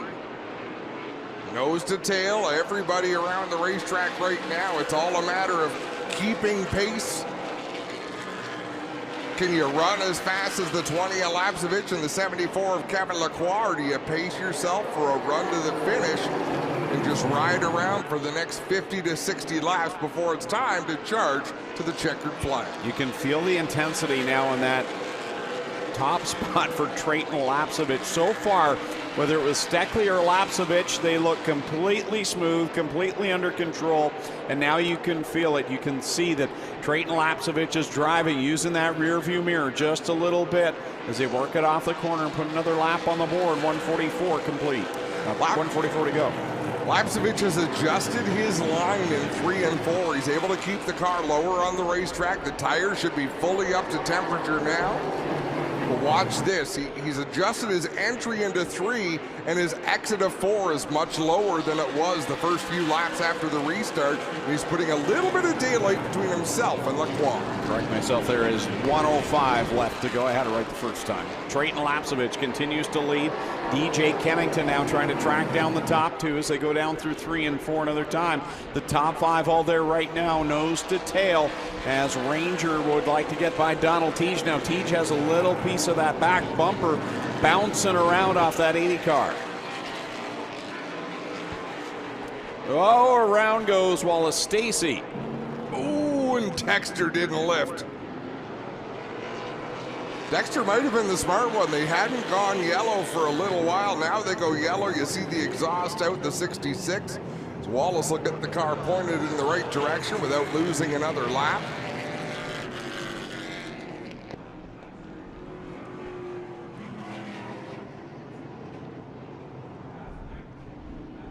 Dexter Stacy going to get another free pass. Let's have a look at this replay, and we see the end of Stacy goes up and out of the groove a little bit. Everybody doing a nice job to avoid that 66. Here's your leader, Trayton Lapsovich. Starting to feel some pressure from Kevin Lacroix, who's itchy to get up into that top spot. DJ Kennington riding in the 3rd spot. Donald Teege in position number 4 with Andrew Ranger back there in 5th.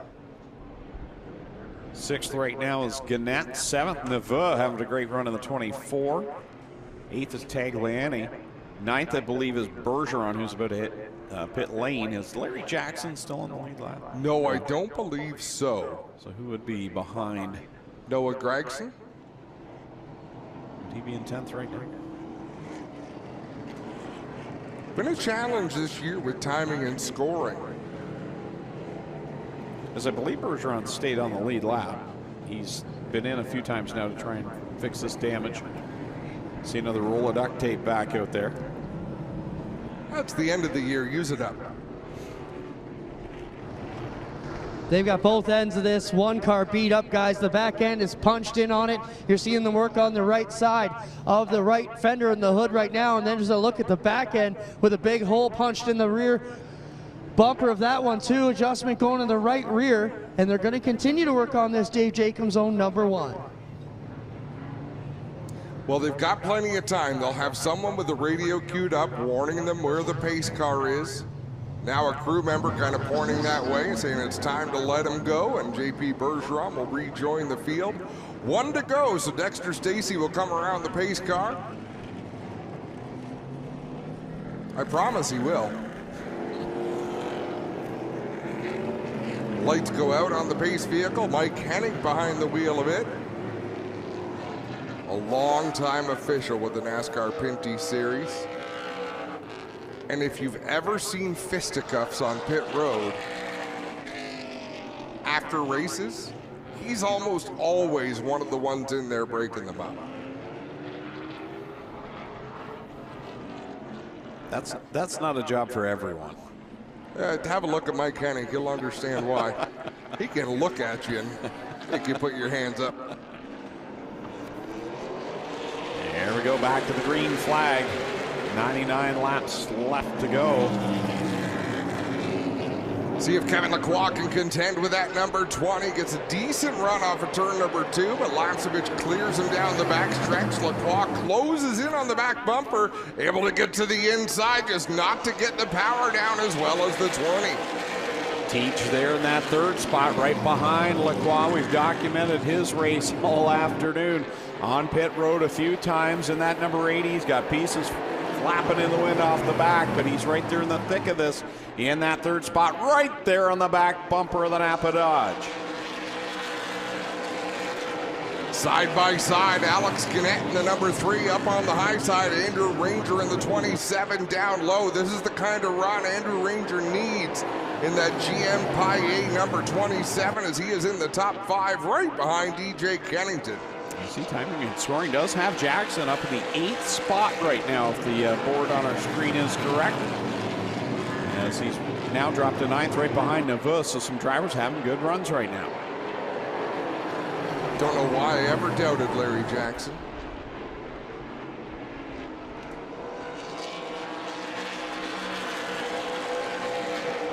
Nava looking to the inside of Alex Tagliani. A little bit of contact down into one. Looked like Tagliani was trying to close the door, but Nava would not be denied in the Aviram 24. He will clear the 18 of Tagliani. Now here comes Larry Jackson. Jackson works to the inside of Tagliani. As they go through corner number 2, Jackson will take the spot. Meanwhile, at the front, Lacroix with a rear view mirror full of Donald Teach right now. He's right there, and that's allowed Creighton Lapsevich to pull away a little bit, as Lacroix now has had to start racing using that rear view mirror. Well, Donald Teach will have that effect. If you see that 80 car closing in that much, you know he's going to be aggressive. Look, so Lacroix is going to have to be ready. But Donald Teach, he looks like he's got that 80 car really coming off the corners well. And really watch that shot down in corner 1, how much abuse the rear end of these cars go through, especially on that 74 Lacroix. The rear end just hopping up and down as he works through the corner. He'll feel the pressure this time for Teach. Let's watch him go down into 1. Teach with that front bumper about 6 inches off the back of the 74 Kevin Lacroix as they work down the back straightaway. He'll drive it into 3 and 4, trying to get to the inside. Contact between Teach and Lacroix for turn 4. Lacroix carried that car sideways out of corner number 4. Here comes Teach to the inside. He's got Kennington, well, I was going to say on his back bumper, but he doesn't have one as they come off of 2 and down the back stretch. They're door to door for that second spot. Now Lacroix inches ahead. Lacroix was able to drive deeper into turn 3, but this is where Teach is a little faster as the exit of 4. Lacroix got off the corner well. They're side by side still. The 80 of Teach not giving up on that bottom.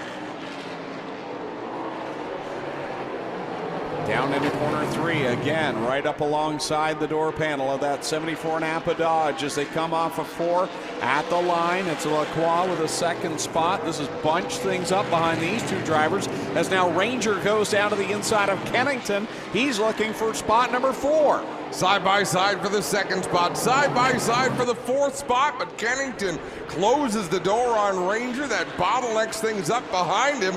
Teach again with a good run off of 4, but not good enough to take the position yet. Teach still right there on that inside line, and you mentioned it, it bottlenecked things up. It also involved Gannett and Neveu. They all touched bumpers back there in corner 4 last time by. Now Teach will clear the 74. Kennington looks for an opening, but Lacroix will slam the door.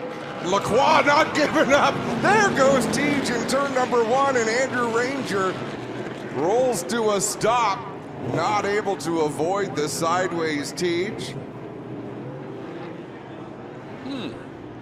Wasn't exactly a bump and run. But now, in the defense of Kevin Lacroix, where Donald Teach got Lacroix loose down in turn 4, he got sideways just at the entrance of pit road. That will make you pucker up in a hurry, and I'm not talking about a kiss. Down into turn 1. Poor Ranger. Man, we got every view of this one. Whoop. Andrew Ranger was able to come to a stop. There is a little bit of evidence on the left rear of the Teach number 80.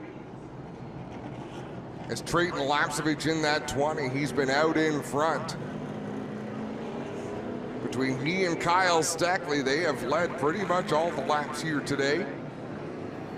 And if I'm the Lapsevich team, I'm kind of sad that battle's over with because it played into his favor. He was able to check out while Lacroix and Teach lost concentration on the leader and fought over that second spot. And it was a good one for a number of laps, and now Lapsevich is back to having Lacroix right there with him. Yeah, he doesn't need to see all that battling. He'll watch it on TSN next weekend. They can just stay back there. Noah Gregson looks like he's going to get the wave around.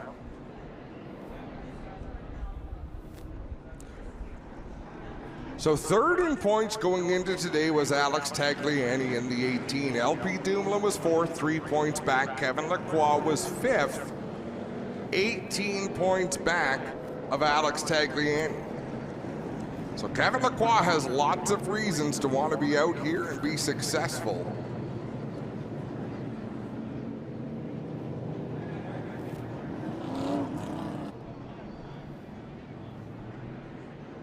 Noah Gregson comes back behind the pace car.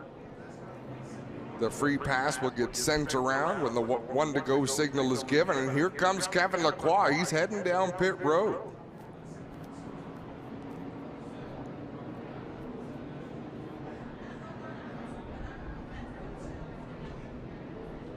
'27 of Andrew Ranger was trying to subtly sneak back to where he was before the accident. He will go back to the tail end of the lead lap.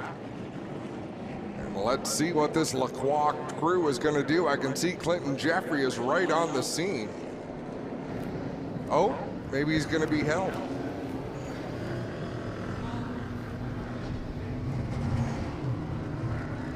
Yeah, it looks like a stop and go, Adam. We'll find out here in just a moment. They backed him into his box. He's got to stop in his pit stall.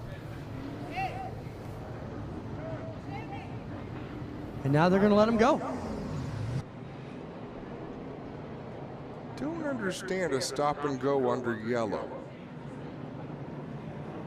So quite often they'll make that call once the race goes back to green. If they're gonna make a penalty, it'll be a stop and go under green. If I'm Kevin Lacroix, like, yes sir. Yeah, exactly. Stop and go, yeah, sure. I'm down. It's still inconvenient, but with a lot of laps to go, 55 laps remaining.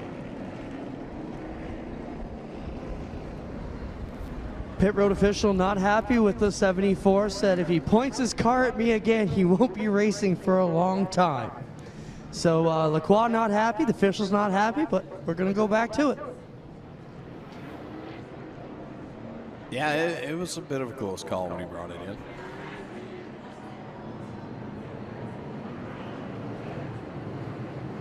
And even lap penalty, Lacroix gets to pull past all the lap down cars. And look who he lines up behind. They should, you know, the reason I think they'll both get over it and race on is because they both have really good race cars and they have a shot at a good result here today. They'll save their excitement for post-race. Tagliani down into the pits.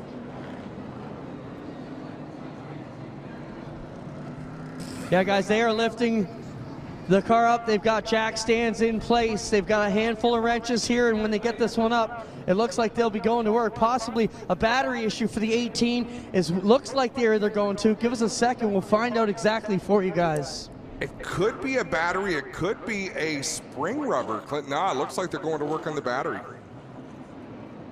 Yeah, don't see a fresh power box here on the ground and a new battery just yet, but it does appear to be that's what they're working on. They got to reach in behind the chicken. Pull up the St. Hubert brain here. I haven't heard that since Stroker 8.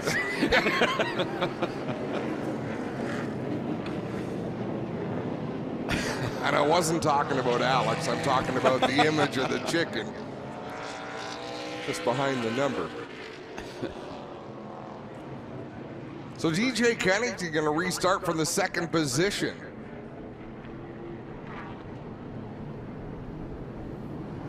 So yeah, they've got the battery out, Adam. They're changing the terminals on the battery. You gotta wonder how they don't have a quick change on this battery. I mean, we see it so often.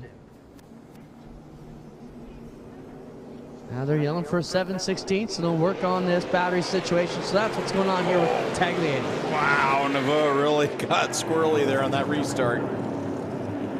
Lapsevich leads the way off of turn number 2. DJ Kennington will settle into second. Alex Gannett to third. Remember, the first half of this race, Alex Gannett drifted back a little bit, lost the speed in that 3 machine. It seems to be working pretty well for him at this point in the show. Here comes DJ Kennington right there in the back bumper of the 20 of Lapsevich. Here he goes down into corner number 3, looking for an opening. Trying to get the power down in that inside lane. Lapsevich sliding up a little bit, powers off the corner, builds up a half-car length advantage on the straightaway, which DJ closes in on entry to the corner. These two have some history here at this racetrack, not in this division, but well, I'll tell you, DJ Kennington needs to win a race this year. So he will do what needs to be done to find victory lane, and he won't feel bad about it. Trayton Lapcevich is the champion this season, but DJ Kennington would love to find victory lane on the Castrol Great Canadian Race Weekend. It almost makes it a little bit easier for the other competitors. Knowing that Trayton's locked it in, you're not messing with his championship anymore. You can just go out there and take the win if you need to. Guys, the 1 points battle that is still alive down here is between Alex Tagliani, who's on pit road, and LP Dillman, who was also on pit road for 15 laps. It's going to come down to who wastes the least amount of time here on pit road, who may grab that position for third in the championship. Well, and Kevin Lacroix could leapfrog both of them, Clay. It's Lapcevich leading over Kennington. Gannett, Neveu having a great run in that 4th position, and Larry Jackson, how about his run up in the 5th position in that 84? Great to see. He is under a boatload of pressure, though. Andrew Ranger right behind him in the 27 will look to the inside into turn 3. And it doesn't get any easier behind Ranger. Donald Teague, JP Bergeron, Kevin Lacroix. A collection of drivers who have all had success, who have all been in the top 5 today, and they all want to make their way back. Alex Tagliani back on the racetrack now. Number of laps down. As we see Teague moving by Larry Jackson now. Bergeron will try to do the same thing. He'll slip down to the inside, little contact there. He drove it deep into the corner. He was in a 4-wheel slide into turn 1. More contact on the backstretch. Now Kevin Lacroix to the inside of the 84 of Larry Jackson. And not yet able to clear him here on the front stretch. How about Thomas Neveu all over the back end of Alex Gannett right now for the 3rd position too. He's tapping on the back bumper. Eviram has a number of corporate guests here this weekend. What a show it would be if Thomas Neveu could find his way to his first podium result of the year. Out in front of this battle, it's Lapcevich and Kennington. They've got some distance on one another, but it's a great fight right now for 3rd. Gannett has it. Neveu's right there, and stacked up behind them is Ranger and Teague. Worked his way back through the field. A little surprised. Kevin Lacroix seems to have lost a little bit of steam in that 74 machine.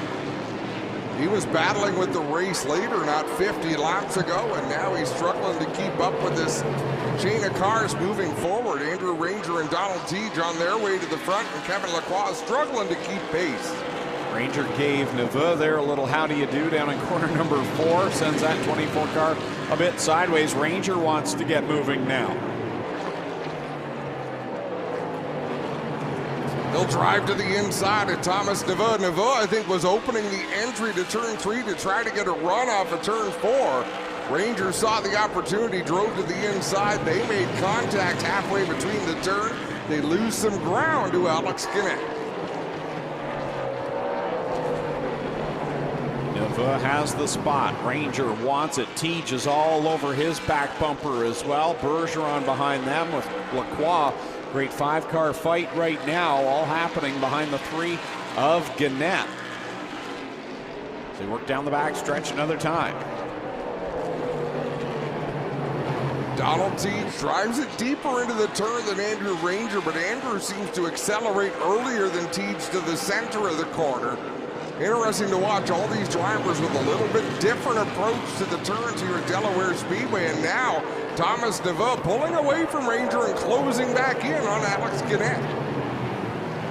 Teague working that back bumper of Ranger now as they come off of corner number 4. And down into corner 1. Teague right there. Little tap through corner number 2. They'll follow Ranger down the backstretch, then dive to the inside in turn 3. Side by side for position go Teague and Ranger. Ranger positioning his car to not allow Teague to push him up out of the groove. A beautiful job by Andrew Ranger. Textbook stock car move there. Back into 3 they go, side by side with Bergeron and Lacroix giving chase for this battle here. Oh, Ranger, little sideways off the corner. Teej and Bergeron are going to go by. That might have been a break for Donald Teej, because I think if Andrew Ranger could have sized up his back bumper, he might have sought revenge. Lapsevich continuing to lead over to E.J. Kennington. Here we watch Teej trying to pull away from Bergeron, Ranger, and Lacroix. Again, then Napa Auto Parts Dodge not able to make the passes that Teej has been able to make so far to get back up towards the front. Just saw some contact between John Fletcher and Wallace Stacy at the back of the field. Fletcher was on the inside of Stacy, and I don't think Stacy knew he was there. Significant contact in turn 3. Both of them nearly spun their cars out.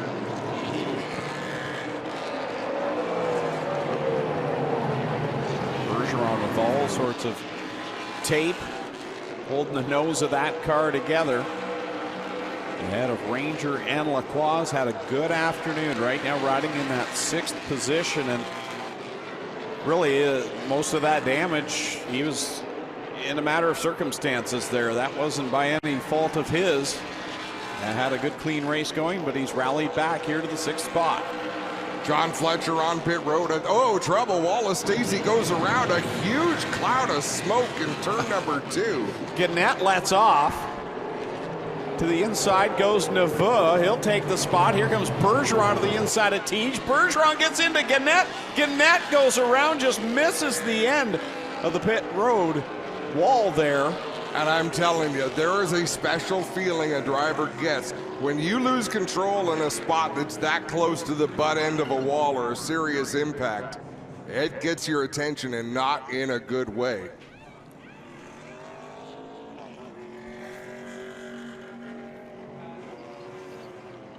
That was an interesting half a lap. Whew. So Wallace Stacy went around and created a smoke screen in 2. This is the aftermath. Whew. He came close to that. And it looked as though Bergeron was there. If we can get the truck to show that one more time. It's the start of that clip we really want to see. Where was Bergeron entering the corner compared to Gannett? Below the yellow line. Yeah, so it looked... He made a really aggressive move into the turn, and the car just wouldn't stick down low, but it was Thomas Neveu who made an exciting move there. But again, as we were saying, it started in 2, and Gannett went into corner 2, and all he could see was smoke, kind of the Days of Thunder shot. And he goes in there, lets off. Meanwhile, you've got cars behind him not letting off, and one of those was Bergeron. So he went full steam through that, carried down the backstretch into 3, and that led to what we saw. Well, guys, they've given the one of Bergeron a stop and go for that move as we watch it on the big screen. Tell them that they are going to hold him here for a stop and go, and they may not let them work on the car during this break either, is what we're being told. That last shot, he wasn't just below the yellow line, he was sideways below the yellow line. He was between the infield grass and the campground. Like, really, it's fair game. Crew working on a plan here to fix that fender. I don't know how much more tape they can hang on that one. Watch this. Yeehaw. Right? There should be theme music playing for that move. Bergeron down here on pit road, crew going to work. They're going to need a duct tape sponsor by the end of this one, as Adam said, just use it all. It's the end of the season. He's having a great race. Crew chief telling him to wrap it around the nose, guys. You got to bandage this whole thing up here. It's take more than just a couple strips to get the one to finish. So here's the frustration. They don't always throw a yellow flag when a car spins out. We've watched these cars race in a pack for 50 laps, not able to get enough speed to make a move and pass somebody. So you have an issue like that where a car is spun out, somebody steals 2 spots on you. These drivers, they're emotional people. They get upset because, man, I've earned this spot working so hard, and all of a sudden I lift to not destroy a car that's spun out, and it cost me a couple of spots. Yep. So